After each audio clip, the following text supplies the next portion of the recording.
주말 아침을 열어주는 라디오 매거진 위크엔드.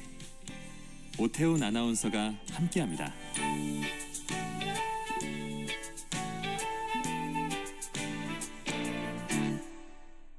네, 이번엔 일상에서 발견하는 실용 인문학 이야기를 나눠봅니다. 생활 속의 인문학 저자 이호건 작가 나오셨습니다. 어서 오세요. 네, 안녕하세요.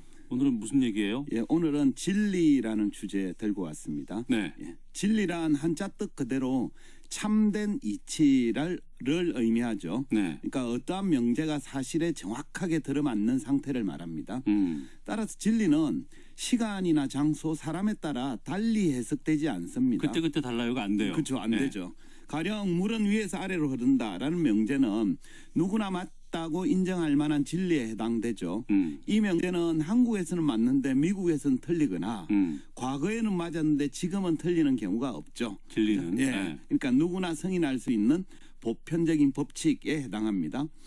대체로 사람들은 자기가 진리에 입각하여 판단하고 행동한다라고 생각합니다. 네.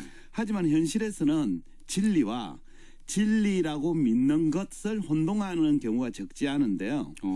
예를 들면 어떤 사람이 나쁜 짓을 많이 하면 죽어서 지옥 간다라고 주장을 했다고 칩시다. 네네. 그럼 그분 말은 진리일까요? 아니면 특정한 믿음일까요? 그 믿음이겠죠. 그렇죠? 네. 맞습니다.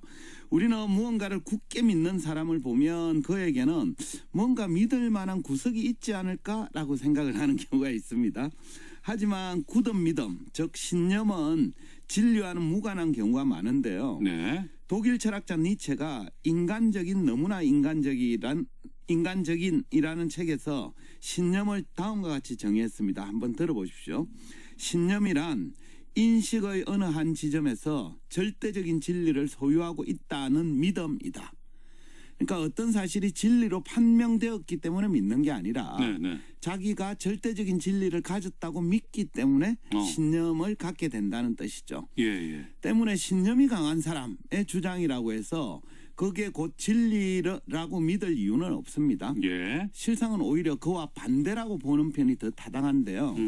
니체는 진리와 신념은 가장 동떨어진 개념이라면서 이렇게 주장합니다. 네네. 진리의 적들, 신념은 거짓말보다 더 무서운 진리의 적이다.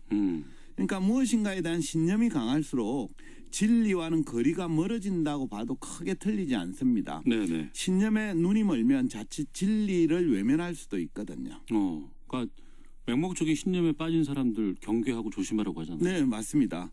근데 이제 사실 진리와 신념을 혼동하는 게 문제가 되는 지점은 네. 그것 때문에 폭력이 행사되는 경우가 많다는 데 있는데요. 이탈리아 출신의 철학자이자 소설가인 움베르토 에코가 장미의 이름이라는 소설에서 강조한 내용도 이와 비슷합니다. 그는 소설의 말미에 다음과 같이 적었는데요. 네. 들어보십시오. 진리를 위해 죽을 수 있는 자를 경계하라. 진리를 위해 죽을 수 있는 자는 대체로 많은 사람을 저와 함께 죽게 하거나 때로는 저보다 먼저 때로는 저 대신 죽게 하는 법이다. 그러니까 소설에서는 이탈리아의 한 수도원에서 연이은 살인사건이 일어나는데 알고 보니까 범인은 장서관 사서였던 늙은 수도사였습니다. 네. 그는 젊은 수도사들이 새로운 지식을 접하면 잘못된 세계관이나 종교관을 가질 수 있다라는 믿음 때문에 이걸 막기 위해서 책에 독을 묻혀놓죠. 그래서 그 책을 읽은 사람을 죽게 만듭니다. 예. 그러니까 자기가 가진 신념이 절대적 진리라고 믿어서 살인까지 저지르게 된 거죠. 이처럼 진리와 신념을 혼돈하면 자칫 타인에게 폭력을 행사하는 경우가 생깁니다. 예. 역사에서 벌어졌던 수많은 폭력들, 예컨대 중세시대 마녀사냥, 또 나치의 유대인 학살, 또 요즘 현대에 벌어지는 수많은 자살 폭탄 테러 등은 진리와 신념을 혼동했기 때문에 벌어진 비극이라고 봐도 크게 틀리지 않습니다. 진리와 신념을 혼동했기 때문에 벌어진 비극이다. 네네. 이걸 구분하려면 그러면 어떻게 해야 되는 거예요? 사실 그 질문에 대한 해답은 굉장히 어렵다고 볼 수 있는데요.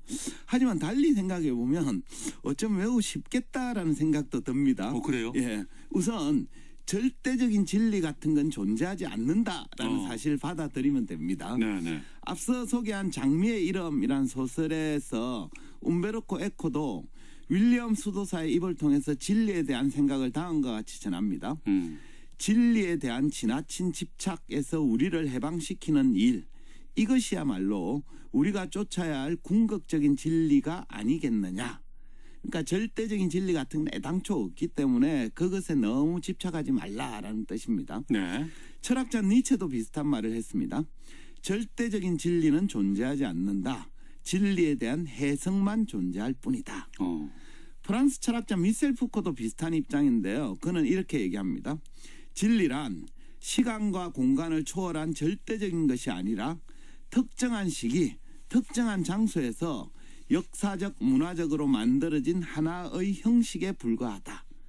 그러니까 시공간을 초월하여 모든 사람이 승인할 수 있는 보편적 진리 같은 건 애초에 존재하지 않는다라는 뜻입니다. 네. 이처럼 절대적인 진리란 존재하지 않는다라는 사실을 수용하면 검증되지 않은 것에 대해서 강한 신념을 갖지 않게 되고 그 결과 특정한 신념 때문에 폭력에 가담하거나 동조하는 일 피할 수 있지 않을까요? 네. 뭐 그럴 수는 있을 것 같지만 네. 절대적인 게 진리가 없다라고 단정해 버리면은 네.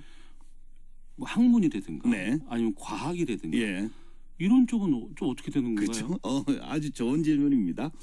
흔히 사람들은 보편적인 진리나 법칙의 발견을 목적으로 하는 과학에서는 절대적인 진리가 존재할 거다라고 생각하는 경향이 있습니다. 예, 예. 뭐 앞서 그 물은 위에서 아래로 흐른다라는 명제가 보편적으로 인정할 만한 진리라고 말했듯이 말이죠. 하지만 과학에서도 절대적 진리나 지식은 없다고 주장하는 사람이 많은데요. 대표적으로 과학 철학자로 잘 알려진 칼 포프는 자기 자서전인 끝나지 않는 탐색이란 제목의 책에서 이렇게 적었습니다. 네. 한 이론의 과학적 자격의 기준은 그 이론의 반증 가능성, 반박 가능성, 테스트 가능성이다. 그러니까 포프에 따르면 과학의 목적은 절대적인 진리를 찾는 게 아니에요. 진정한 목적은 그 진리에 접근하는 겁니다. 따라서 어떤 반론이나 논박, 테스트조차 허용하지 않는 이론은 과학으로서 자격이 없다는 거예요. 네. 가령 이런 경우입니다. 죽음 이후 사후 세계를 경험한 뒤에 극적으로 살아난 사람이 자기 경험을 바탕으로 사후 세계는 실제로 존재한다라고 주장을 합니다. 이에 사람들이 너의 말을 어떻게 확인할 수 있냐라고 묻자 이렇게 답하죠. 나처럼 죽어보면 내 말이 진리임을 알게 됩니다. 이런 상황이라면 사후 세계는 실제로 존재한다라는 주장은 과학적 이론으로 승인할 수 있을까요? 아니죠. 그건 안 되죠. 그죠? 뭐 방법이 예. 없잖아요. 예, 네. 테스트해보는 방법이 없지 않습니까? 그죠? 그러니까 최소한 칼포프의 관점으로는 그 주장은 과학적 이론이 될 수 없습니다. 반정 가능성이나 테스트 가능성이 없기 때문입니다. 네. 포프는 추측과 논박이란 또 다른 책에서 우리가 진리에 접근할 수 있는 방법에 대해서 이렇게 주장합니다. 추측과 논박이라는 방법밖에 더 합리적인 절차란 없다. 그러니까 과학의 목적이 진리의 획득이 아니라 추측과 논박을 통해서 오류를 제거함으로써 진리에 조금씩 다가가는 데 있다는 뜻이에요.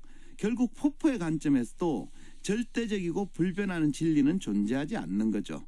그러니까 추측과 논박, 반론과 토론을 통해서 진리나 진실에 조금씩 다가가는 과정이 과학적 접근이고 네. 그 상태가 최선이라는 겁니다.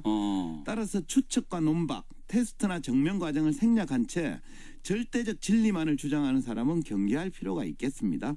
그런 사람은 진리를 위해서 죽음을 강요하거나 폭력을 행사할지도 모르기 때문입니다. 보편적이지도 않고 검증이라든가 이런 논박의 과정을 거치지 않은 네. 주장 같은 거, 예. 이거 믿는 거, 맹신하는 거, 예. 또 그런 사람들 조심해야 되잖아요. 그렇죠. 맞습니다. 또 칼포프는 자기 이런 생각을 사회 문제로 확장해서 논의를 전개했는데요. 그는 열린 사회와 그 적들이라는 책에서 이렇게 주장합니다. 지상에 천국을 건설하고자 하는 최선의 의도가 있다고 해도 그것은 단지 하나의 지옥을 만들 뿐이다. 그러니까 열린 사회와 그 적들이란 책은 포프가 나치의 탄압을 피해서 뉴질랜드에 머물면서 집필한 책입니다. 그 책에는 전체주의에 대한 격렬한 비판을 담고 있어요.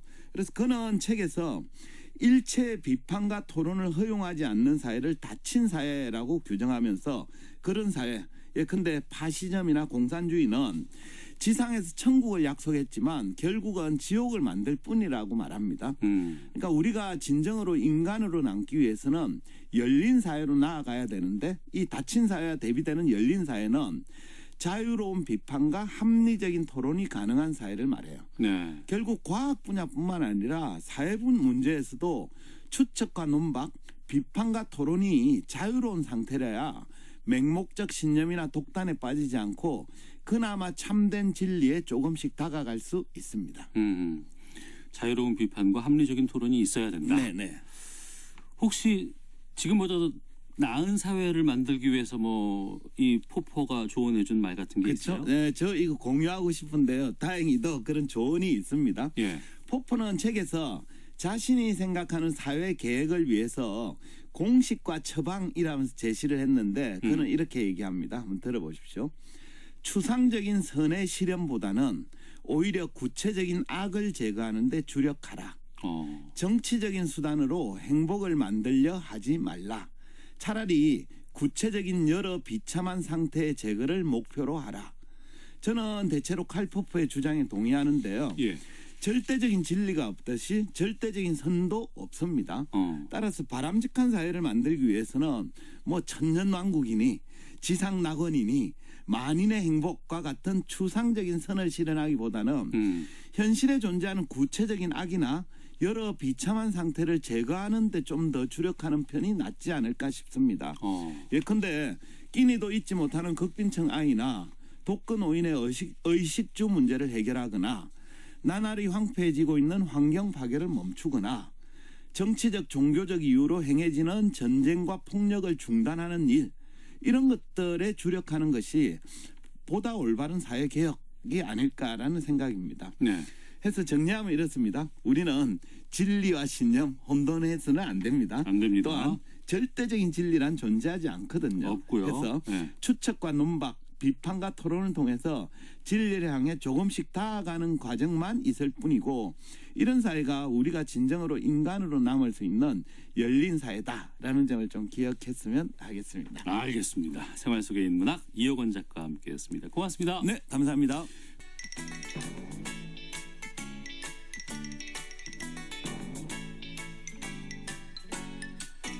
오태훈의 라디오 매거진 위크엔드.